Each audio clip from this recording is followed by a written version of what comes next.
Okay, well, welcome everyone. I'm Donna Valente, co-founder of the Enterprise Sales Institute, which is a sales performance and leadership coaching academy.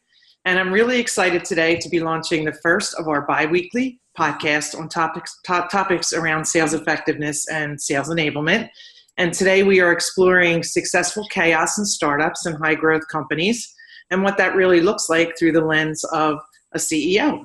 So before we get started on the topic, I'd like to introduce my co-founder and co-host, Jen Reiner, and our distinguished guest speaker, Derek Lundsten. He is the CEO of Scrimmage, which is a modern online technology firm that's featuring state-of-the-art mobile learning, engagement, and collaboration tools with a significant ROI. So, Jen, why don't you give us a little, background on Sure.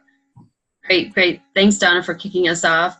My name is Jen Reiner, and I'm president of Align, which is a human-centered strategy company. I'm delighted to be partnering with Donna on the Sales Enterprise Institute to help sales leaders and professionals continue to evolve their skills as leaders and sales professionals and touch on some of the principles related to courage and mindset. So, Derek, you want to say hello and do a quick intro as well? Sure. Hey, everyone. Jen, Donna, thanks for having me on today. Really looking forward to the conversation. And I think you did an excellent introduction for Scrimmage and what we do. I think just what I would add is what we're focused on is personalizing education and training for the modern learner using mobile devices. And that's really what we do. Oh, that's awesome.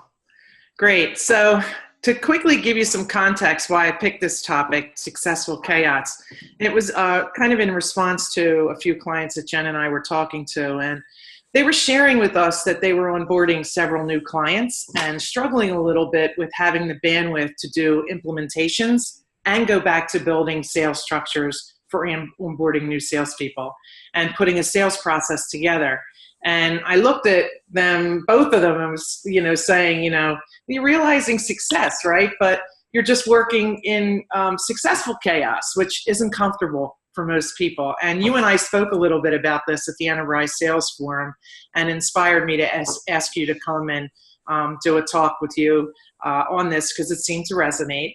So my goal for the listeners is for them to hear from you, one of their peers, what kind of strategies or some strategies that you've put into place for successful chaos and what that means as they're making traction in the market. And chaos is really a symptom of the equation, right? It is what it is. And so we want them to know they're not alone, and we want to give them some principles to help them stay on course and, as they go through their journey. So I'll start the question, which is a long question because I'm long-winded. I'm Italian. That's what we do.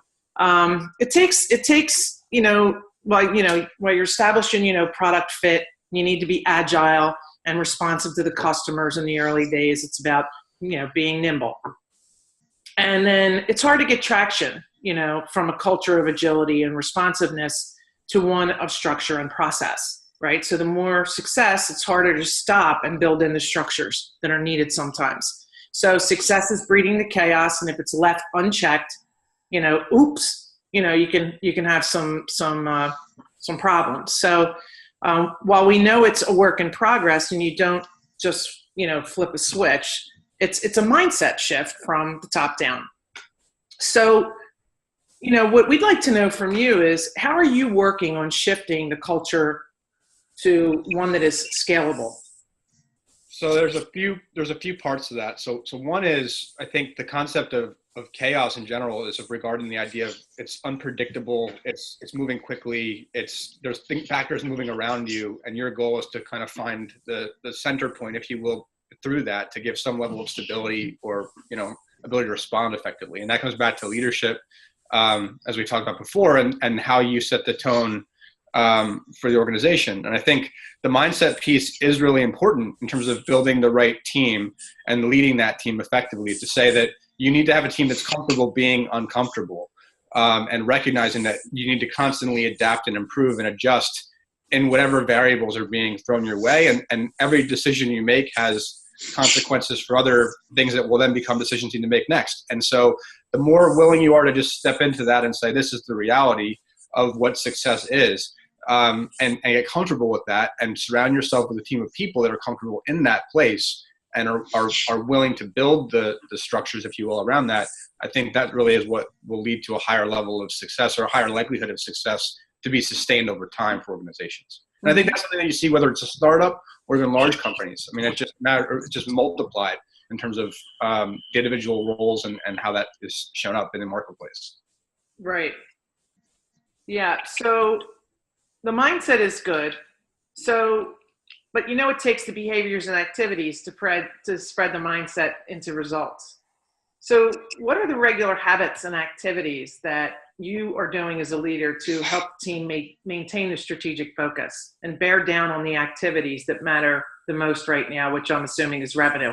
Sure. Yeah, I mean, revenue is definitely the metric by which we measure our success and growth. And I think from the thing that we've done at Scrimmage is really focused wholeheartedly on the values, mission, and purpose of the organization. And so when every month we do an all hands type of meeting where we talk through how we're tracking with performance, and we're very transparent with our revenue numbers in terms of how we're doing, and in terms of quarter by or month by month, quarter by quarter. We also talk with the various teams, right? So how are we tracking with hitting milestones on development? How are we tracking with sales and marketing milestones? How are we tracking with successful deliverables for clients and meeting implementation schedules, things like that. So there's a good amount of visibility across the whole piece, across the entire business for all the different teams. And they can see how their individual roles and departments, so to speak, fit into the overarching goal of here's the strategy to be a leader in market in mobile learning and training.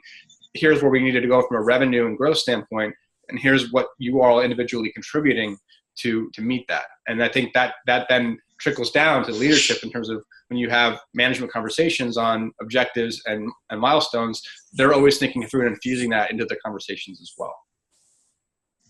Looks like, Jen, something's resonating over there for you. Sure. So I wanted to ask you a little bit about what inspires you, because I can sense this this ability to bring clarity and calm to the team, and I'm wondering what the source of that is. What motivates you, and what do you think motivates the team?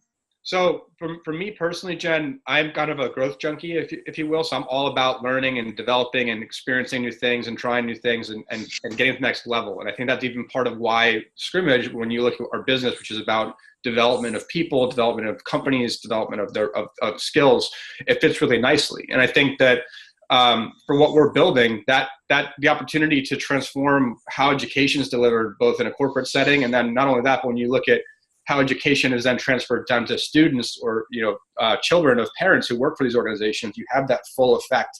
And I think when you look at where the market is shifting from education, you have 3 billion students that are going to have access to mobile devices in the next 5 years that never have had them before. That's a massive, massive opportunity to add value to society at large, right? And I think that's the vision that I see, and it's exciting. On an individual level, I think that, again, comes back to leadership as far as you need to find out what will motivate your team and try to create the circumstances and environment that allows them to choose to participate in that vision in the same way that is also meaningful and fulfilling for their own objectives, whether it be, again, growth, whether it be financial, whether it be achieving something, whether it be building something, whether it be having time with their family. And we factor all those pieces in when it comes to the culture of the company, as well as the milestones we want to hit. And then also the most important thing, and Donna touched on this earlier, I shouldn't say the most important, but an important thing is the customers, right? It comes back to how is this showing itself to our clients, because ultimately that is the feedback and the mirror that we receive that we're doing things right or need to be adjusted, right? I think, Yeah, absolutely. Yeah, I think what's really powerful too is, we talked in an earlier conversation, is that you hire to the people that can get connected to the mission and purpose, and that they have the ability to work in that kind of gray matter. Yeah. Where, no matter what happens, that your leadership stake is the vision and the mission of impacting the e-learning world, the students, and helping them improve to get educated so they can become better citizens in the world, right? And then so everybody's connected to that, and you hire to that. Yeah. So everybody's kind of on the same page, as well as having the skill set to be able to work in an environment where they're going to have to co-create. Yes. and build processes and self-police themselves. Yep. as as they grow. Yeah, and I think, back to hiring, so because in most startups, and this is not unique to Scrimmage, when you're lean, part of the opportunity for development is you can play many roles, or you can support many roles. And so when we are recruiting and when we're interviewing, we're thinking through, can this person play 3 different roles? Could there be 3 potential job titles that this person could have in this organization as we grow and as their skills evolve, because that will allow the business to scale. So that's a process, to your point, that we've kind of unconsciously developed in some level that has then become a standard, because that's how you build the next generation of leaders. So the goal, is with our company, we prioritize both employee and client retention, because the more that you develop people into the business as it expands, you cultivate and multiply that intelligence of the team, right? And the structures and the processes that evolve from having a team that works together and trusts each other over a longer period of time, you build that success. It compounds, right? And so I think that's a really important aspect of it as well. So, we talked a little bit at one point about this idea of, agility and having people be, autonomous and agile and, responding to customers' needs. But there still has to be some processes or structures that they are following. Is there an example that you can give to us? We also, to add to that, I think we talked about the maturity cycle. Sure. So maybe you could talk a little bit about where you were when you were, 5 employees, 10 employees, and how those things that you put in place evolved and what those things were. I think that's helpful for people who are in a startup. So that's a multiple part question. It is. I'm sorry to do that. It's okay. So from a maturity standpoint, organizations, just like people, are constantly growing and maturing, right? And so you go through different phases, and whether you're a startup or a large company, you're going through different phases in terms of reinventing who you are as a company in order to be successful, to take the next growth step, right? Just like you plateau and you figure out what are the tweaks you need to make so you can take the next growth spurt. I think that if you look at, from our standpoint, focusing on the client again, or the customer, and the feedback that they're providing us is really important for how we incorporate that and the processes that the team, or the structures that the team self-organizes, right? So if we're receiving feedback on how we can more effectively address customer concerns when it comes to technology implementation, right? We'll build there's a process that can be developed around that. When the dev team is building new features and they want to QA that, right? They can build features and custom and things like that. When we're looking at accelerating the sales cycle, working with marketing around messaging and building a true funnel type of system is all part of that as well. And so these are things that have developed organically over time, primarily driven through, again, using the client as the mirror, how you can more effectively serve them and support their goals, right? And then that goes back to, you need to build the right environment internally to allow the team to feel empowered and thrive, and to your point, autonomous, that they can go out and experiment and try things, and some things won't work, or things won't work perfectly, and they can adjust and they tweak it. It gets better and better over time. That's really the iteration process for any successful startup. What technologies do you use for your processes around capturing the data and having them in a central repository to repurpose or access, or to streamline communications with customers? And so like any company, again, I think it goes back to, you try a bunch of different tools and you find a bunch of tools that work, and then they start to consolidate, and it kind of moves like this, right? literally. And so, you have tools that the dev team wants to use to manage their timelines and their feedback and their QA process. We use Salesforce.com and Pardot for our sales and marketing efforts, and Buffer for our social media. But we've tried all different types of tools, right? I think that continues to evolve. And as the technology improves, and as certain companies stand out as being better to partner with, decisions are made to consolidate, and then new players come in and opportunities come in, and the business changes, and we have to adjust again. And I think that's part of those are all just tactical details, again, from my perspective, and maybe I'm looking at it because it's about the bigger picture. That's what we're running towards. But these are all just adjustments and things that we're tweaking as we go all the time. I think that's every company's doing that. Jen, what's on your mind there? Well, actually, I've been thinking about Derek's organization's name and how it sort of connects to this topic of of chaos and agility. And I was curious if you wanted to talk a little bit about that. Yeah, I mean, it's a great observation. I mean, scrimmage does have a very significant name from the concept of scrimmage is a real game for practice purposes for sports, for example, or even on the concept of scrum. It's where, the team is, they're scrimmaging to build products. And I think there's the fact that it has multiple uses in terms of business, and also what we do in business. It's a lot of fun. I mean, the concept of practicing and playing and working in the game is all part of it. And I think that is a big driver of how we as an organization are presenting and serving our clients. And I think scrimmages in general are fun, right? When you play the game and you're practicing, it's not just practicing the skills, you're practicing using them. And it's the same models that we're playing as we go and practicing as we go and adjusting and improving and, having fun while we do it. I think that's a great point to make. As in my experience in the startup I spent several years in, we had a motto of work hard, play hard. Yeah. And I think that goes along with, successful chaos, is that you have to be able to roll with things. And the ability to roll with things comes from not taking yourself too seriously and knowing when to celebrate and how to build camaraderie. Because in order to get to the end of a long journey, one that's, filled with falling down and heavy weights, you've got to be able to find the joy, give each other a sense of good feeling. And so we called it work hard, play hard. Do you guys absolutely? So we have the same share in that belief?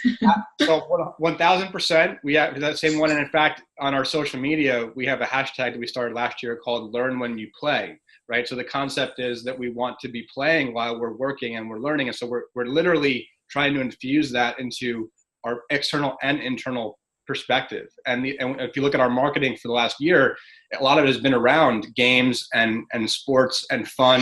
And that it'll continue to change, but that has been kind of the model. And it goes back to education. It's like children play and they learn, and that's how they learn most effectively. That's how I learn personally most effectively. And so in the business world, we tend to forget some of that because we're so serious. And so the idea to bring that kind of, enthusiasm and way of living in terms of the business is part of it, right? And I think clients appreciate that too.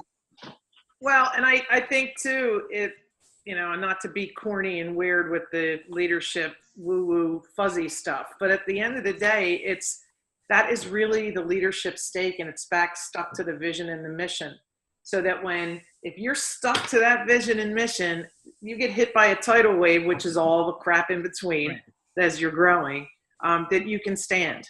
You can stand together. You have that camaraderie. So I think people underestimate culture and that leadership in their evolution. And it does separate the people that succeed and the people who are floundering. Yeah.